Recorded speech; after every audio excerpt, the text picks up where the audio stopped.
La surveillance algorithmique mise en place pour les JO aurait dû prendre fin le 31 mars 2025, mais le gouvernement en a décidé autrement.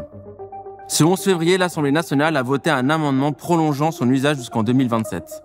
Et même si elle n'est pas encore confirmée, parce qu'elle doit passer par d'autres étapes législatives, on risque un danger. Un exemple concret, l'IA Act, une loi européenne censée nous protéger des abus de l'intelligence artificielle, a été démantelée par la France avant même d'entrer en vigueur. Présentée comme un bouclier, elle pourrait bien devenir une arme de contrôle. Et cette loi est déjà en place depuis le 2 février 2025. Pendant ces négociations et nos révélations, on montre que la France a fait un lobby acharné pour détricoter cette loi protectrice. Depuis 2015, on observe un renforcement des enquêtes administratives et du fichage des personnes à risque, des outils utilisés pour contrer le terrorisme. Cependant, nous avons constaté des dérives. Et derrière ces dérives se cachent des visages, des histoires et surtout une réalité bien plus concrète. Une surveillance généralisée et des dispositifs sécuritaires déployés à grande échelle. Si vous bougez le petit doigt, on vous chope et on vous met effectivement en cellule, que vous ayez fait quelque chose ou non. Prenons l'exemple des JO, où ce ne sont pas des criminels qui ont été ciblés, mais des militants, des journalistes, des citoyens engagés. Pourtant, ils ont été surveillés, fichés, perquisitionnés, placés en garde à vue. Un dispositif répressif massif sous couvert de sécurité. Toute personne militante, on l'écarte.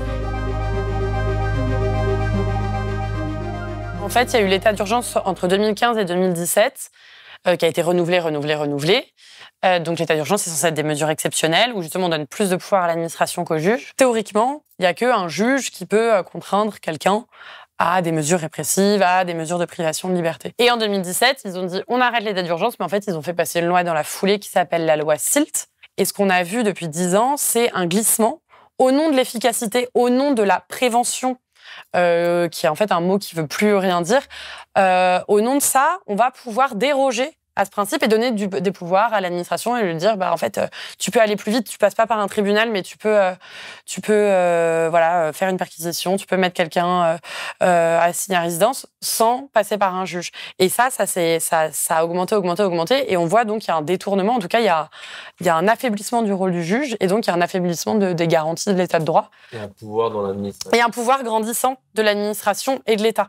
Et ça, c'est vraiment une dynamique qu'on voit depuis une dizaine d'années. Donc, dans les mesures de renseignement possibles, il y a effectivement l'infiltration dans des groupes. Il y a récupérer des données. Donc, la géolocalisation, c'est en fait les services de renseignement peuvent avoir accès à ce qu'on appelle les métadonnées.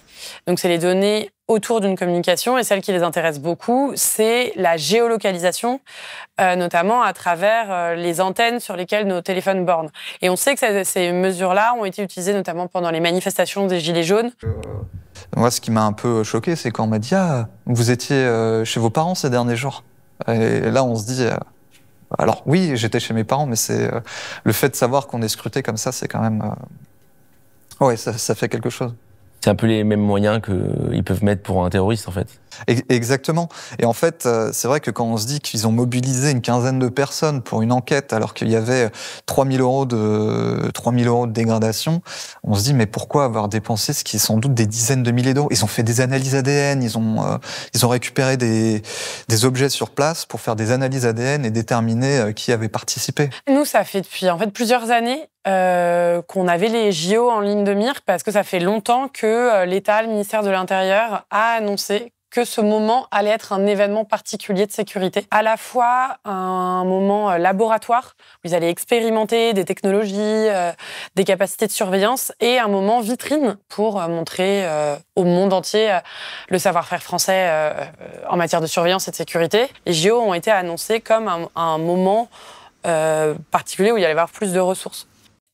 Et ça, on a des exemples très concrets. C'est par le fait que toute personne qui voulait travailler pendant les JO, de près ou de loin, donc ça veut dire être technicien son pendant la cérémonie d'ouverture, être secouriste, être intermittent, être guide pour des touristes, ces personnes-là devaient avoir une accréditation auprès d'un service. Et ce service-là allait fouiller dans 14 fichiers de police et de renseignement qui ont été alimentés toutes ces dernières décennies, dont le périmètre a énormément augmenté. Et ce qu'on a vu, c'est qu'il y a pas mal de personnes qui n'ont pas eu leur accréditation. Et ce qu'elles avaient en commun, c'est d'avoir une activité militante qui pouvait être dans un de ces fichiers de police. Il y a notamment le fichier de traitement des antécédents judiciaires. Donc ça, c'est le fichier si vous êtes arrêté par la police, interpellé, même relâché, même relaxé, vous allez être dans ce fichier. Il y a des personnes qui n'ont jamais été arrêtées, mais qui sont proches d'Asso, notamment d'Asso Écolo, et ça veut dire que c'est les services de renseignement qui les avaient déjà identifiés. Et pour toutes ces personnes, ça veut dire pas de boulot alors qu'elles avaient prévu de bosser, donc pas d'argent. Elles doivent se justifier auprès de leur employeur, pourquoi t'es la seule personne à pas avoir d'accréditation. Et là, ce qu'on voit, c'est une utilisation inédite de ce système d'accréditation, donc d'enquête administrative, comme on dit, inédite par l'ampleur. Il y a eu 1,2 million d'enquêtes, et inédite par en fait les choix qui ont été faits. Parce qu'en fait, on est censé écarter les personnes qui présentent un risque pour l'ordre public. Et là, il y a des consignes qui ont dû être données de dire toute personne militante, on l'écarte. Et donc, cette discrimination politique, elle est vraiment, à une telle échelle, elle est vraiment hyper inquiétante. Le ministre français de l'Intérieur a déclaré que plus de 4300 personnes avaient été empêchées d'assister aux épreuves parce qu'elles étaient susceptibles de présenter une menace pour l'événement. Il y a eu une loi, déjà, mais qui en fait c'était un prétexte, parce que la mesure phare sur laquelle on a travaillé, c'est la légalisation de la vidéosurveillance algorithmique. Que nous ayons des moyens de vidéo dites intelligentes ou d'intelligence artificielle appliquée à la vidéo, oui, ça aujourd'hui la loi nous l'interdit et je vais le demander. Je vais les demander à Madame la Première ministre comme arbitrage et je les demanderai, si jamais c'est autorisé, dans la loi olympique. Qui est une technologie en fait qui existe déjà, qui vise en fait à mettre des logiciels, des algorithmes sur les images de vidéosurveillance pour analyser, classer en permanence nos corps et décider qui est suspect, anormal, pour ensuite intervenir et interpeller. Donc en fait, cette technologie, elle est achetée par les villes à des entreprises de façon totalement illégale. Il n'y a pas de cadre. Et avec les Jeux Olympiques, ils ont utilisé ce méga événement pour dire « Ah, il y a un besoin pour la sécurité. Ah, ce besoin va être satisfait par la vidéosurveillance algorithmique, comme par hasard. » Alors qu'en fait, c'était vraiment une excuse pour faire passer une loi qui voulait faire passer de manière générale la vidéosurveillance algorithmique, qui est un projet de long terme de pérenniser cette technologie. Ça ne serait pas la première fois que l'État joue la carte du passage en force. Une enquête récente de Disclose révèle que, entre 2015 et 2023, la police nationale a discrètement utilisé le logiciel israélien Briefcam, doté de reconnaissance faciale. Pas de cadre légal, aucune déclaration à la CNIL, une surveillance hors de contrôle menée dans l'ombre. Les JO ont été vus comme un bon moment pour rendre plus acceptable en fait cette technologie, parce qu'il y a un caractère exceptionnel. Et ça, ce qui est intéressant de voir, c'est que les JO de Paris sont pas du tout une exception là-dedans. C'est un mécanisme, un schéma qu'on voit vachement pour plein de méga événements sportifs. Donc, par exemple, pour les Jeux de Tokyo, pareil, le gouvernement japonais avait utilisé ce prétexte pour faire passer une loi hyper répressive, notamment vis-à-vis des militants. Et c'était une loi qu'ils n'arrivaient pas à faire passer. Et ils ont dit, c'est pour les JO, et là, c'est passé. Pareil, en Russie, en Chine, Londres, en 2012, il y a eu plein de caméras. Donc, en gros, c'est un phénomène global qu'on voit d'utiliser ces événements pour accélérer des calendriers, pour mettre en place des mesures de surveillance. Et aussi, et là, on peut le voir a posteriori, ils ont utilisé cet événement pour mettre en œuvre énormément de mesures de sécurité, de surveillance, de police administrative qui étaient déjà existantes, mais là, ils l'ont mis en œuvre, enfin, la police, l'État, de manière massive. En termes de quantité, on n'a jamais vu ça, et de manière simultanée. Donc, c'était toutes les mesures de surveillance ensemble. Cet été, près de 70 militants ont été placés en garde à vue, fichés et presque une dizaine perquisitionnés. Pourquoi ? Pas pour des actes violents, pas même pour avoir perturbé les JO. Leur crime ? Avoir voulu alerter sur les conséquences de cet événement. Et leur action la plus grave ? Repeindre une façade, à la peinture à l'eau. On avait tout simplement une petite action très tranquille qui consistait en fait à coller des stickers dans le métro. Donc il y avait deux groupes, une vingtaine de personnes qui participaient à cette action-là. Et j'insiste sur le fait que c'est coller des stickers. Il n'y avait pas de dégradation, rien d'autre. Donc le but, c'était de sensibiliser. Oui, le but, c'était de sensibiliser. C'était de sensibiliser aux enjeux des JO.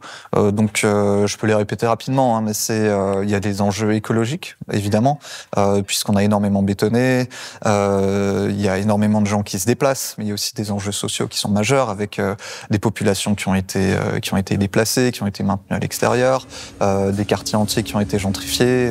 Donc, c'est vraiment une action globale, pas uniquement écologiste, mais vraiment globalement de justice sociale. Donc ça, c'est la première action. Il y a combien de personnes qui sont parties en garde à vue ? 8 personnes en garde à vue. Pour l'action Seeker. Exactement. Si on regarde dans le code pénal, au vu des faits tels qu'ils sont décrits, il n'y a rien qui permet de placer ces personnes en garde à vue. Le fait de coller des stickers dans le métro, ce n'est pas une dégradation lourde au sens pénal du terme qui permet un placement en garde à vue. Tout au plus, voilà, c'est des dégradations légères, mais ça relève du contraventionnel. Donc, tout ce qu'on peut se recevoir, c'est une amende contraventionnelle. On ne peut pas être privé de liberté pour cela, quoi. Et donc la garde à vue, c'est une privation de liberté. Donc là, il y a une illégalité qui a été commise par les pouvoirs publics en plaçant ces personnes en garde à vue sur ce sujet-là. Alors en fait, nous, chez Saccage 2024, on organise toujours ce qu'on appelle des toxic tours. En fait, c'est des visites guidées, alors à la base à vélo, où en fait, entre 5 et peut-être 30 personnes nous suivent et on va faire le tour, alors au début des chantiers des Jeux Olympiques, puis maintenant des infrastructures finies. L'échangeur autoroutier encercle, ceinture l'école. Littéralement, elle est au milieu. Vous imaginez un grand rond-point autoroutier, vous mettez l'école au milieu et ça vous donne l'image de ce qui va se faire. Donc il y a des problèmes de pollution de l'air, il y a des problèmes de bruit. Et en fait, du coup, on avait décidé d'organiser un Toxic Tour pendant les Jeux Olympiques pour en fait faire le tour à la presse pour leur montrer un autre visage des Jeux Olympiques. On commence à se mettre en route et là, d'un seul coup, il y a 4 fourgons de police qui arrivent, qui s'ouvrent avec plus d'une vingtaine de CRS en équipement anti-émeute qui descendent et qui disent « contrôle d'identité ». On est resté là pendant 1h30 avec ces moyens délirants jusqu'à ce que finalement, ils nous disent « c'est bon, vous êtes tous mis en garde à vue pour rassemblement vu de commettre des dégradations ». Tout au long de la semaine qui a précédé l'organisation des Jeux Olympiques, il n'y a pas eu un seul moment de répression qui soit légal. Qu'est-ce qui me fait dire que tout ça a été illégal? C'est qu'à la fin, il n'y a pas eu de poursuite. Enfin, il n'y a eu qu'une poursuite sur les fondements pour lesquels ces personnes étaient interpellées. Ça a été classé sans suite parce que c'était clairement pas matérialisé. Donc, on s'est servi d'infractions qui n'existaient pas pour priver des personnes de façon complètement arbitraire. Et ça, voilà, c'est un dévoiement complet du droit et c'est une atteinte aussi à l'état de droit.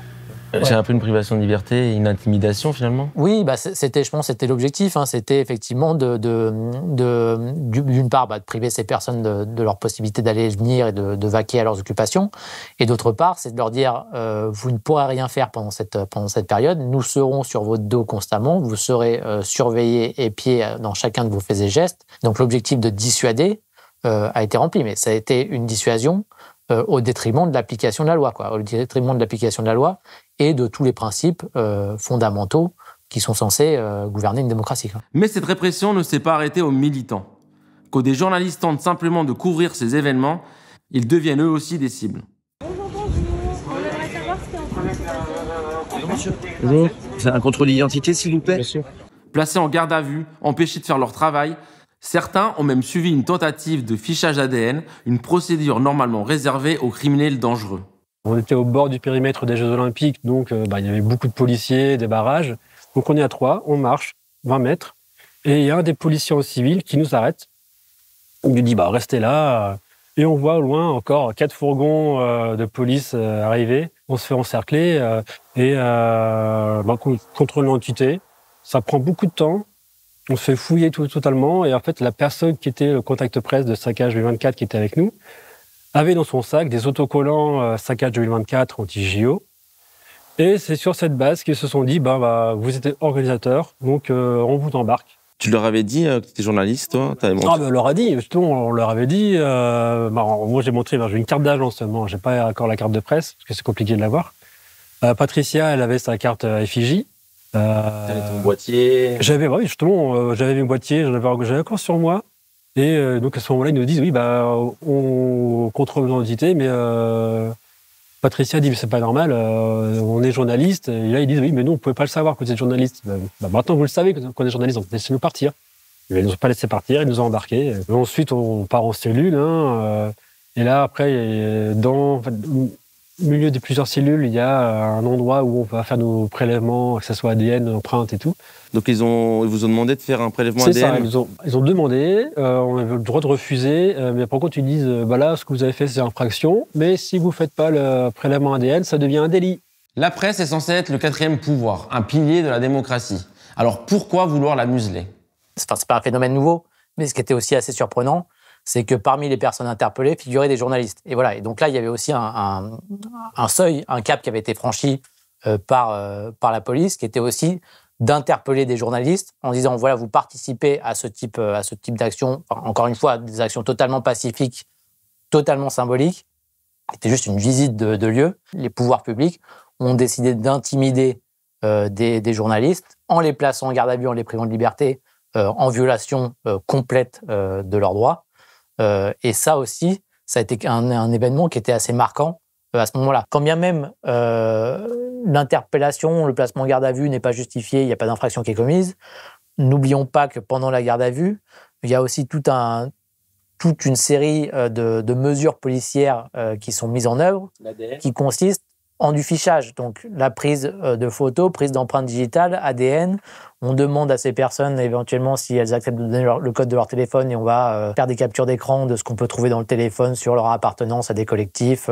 Voilà. C'est des questions aussi qui sont posées à ces personnes sur à quel groupe appartenez-vous, que faites-vous dans ce groupe, quelle est la pensée politique, philosophique, votre pensée politique et philosophique. Enfin voilà, il y a une logique aussi de fichage derrière cela, quand bien même à la fin on ne serait pas poursuivi. L'administration a de plus en plus de pouvoir et l'administration, c'est pas des juges. L'administration, ils décident un peu tout seul et donc c'est vraiment de l'arbitraire. Et on voit l'élargissement de ces compétences-là. Et en fait, surtout, vu que c'est pas un juge, c'est à la personne qui fait l'objet de la mesure d'aller ensuite contester en justice. Et donc, il y a un inversement, en fait, de qui doit prouver. En fait, tu dois prouver que t'es pas coupable, que t'es pas un risque, que t'es pas une menace. Aucun moment de répression n'a été légal. Et malgré tout, on a pu quand même embarquer des personnes innocentes en garde à vue. Et pour pouvoir le faire, les forces de l'ordre ont en possession un outil essentiel. La définition exacte, c'est participation à un groupement en vue de commettre des violences ou des dégradations. C'est effectivement une infraction qui a été créée sous Sarkozy. C'était une sorte de loi de circonstance qui visait à c'est parce que c'est souvent le laboratoire d'expérimentation, les banlieues. Donc ça visait effectivement à lutter contre des phénomènes de bande, les occupations de halls d'immeubles, ce genre de choses-là. Donc il y a cette fameuse infraction qui a été créée, une infraction qui permet effectivement de contrôler, interpeller, poursuivre éventuellement des personnes avant même qu'elles commettent des infractions. Parce qu'on suppose qu'elles vont potentiellement, parce qu'elles sont en groupe et parce qu'il y a des éléments extérieurs, matériels, qui nous font penser qu'elles pourraient le faire, voilà, pourraient commettre des infractions. Donc on les interpelle grâce à cette infraction-là de façon préventive. Et donc, bien évidemment, aujourd'hui, cette infraction, elle est utilisée avant tout pour réprimer les mouvements sociaux. C'est l'infraction phare qui est utilisée dans les manifestations pour interpeller des personnes avant qu'elles commettent quoi que ce soit, juste parce qu'elles sont habillées un peu trop de sombre. Et c'est la même infraction qui est utilisée quand on n'a rien d'autre à reprocher à des militants parce qu'ils sont réunis dans l'espace public. On suppose qu'ils vont aller faire quelque chose, commettre un acte répréhensible. Et plutôt que d'attendre de voir s'il y a quoi que ce soit qui va être fait, on les interpelle préventivement sur la base de cette infraction. C'est cette fameuse infraction que du côté des avocats, mais aussi de tous les défenseurs des libertés du type Ligue des droits de l'homme, cette infraction, on la dénonce et on demande son abrogation parce que justement, elle permet ce genre de dérive, ce genre d'interpellation arbitraire, hors de tout cadre. Donc ce qu'on craint, nous, c'est quand on voit à quel point toutes ces mesures ont été utilisées en même temps, de façon massive, avec peu de contrôle, c'est là où on voit les faiblesses de notre état de droit, c'est qu'il n'y a pas de garde-fou. Ou en tout cas pas de garde-fou efficace pour empêcher des situations d'arbitraire. Il n'y a pas de garde-fou efficace. Une expression qui prend tout son sens quand on voit à quel point le gouvernement Macron s'est acharné à démanteler l'IA Act, cette loi européenne qui devait encadrer l'usage de l'intelligence artificielle de surveillance.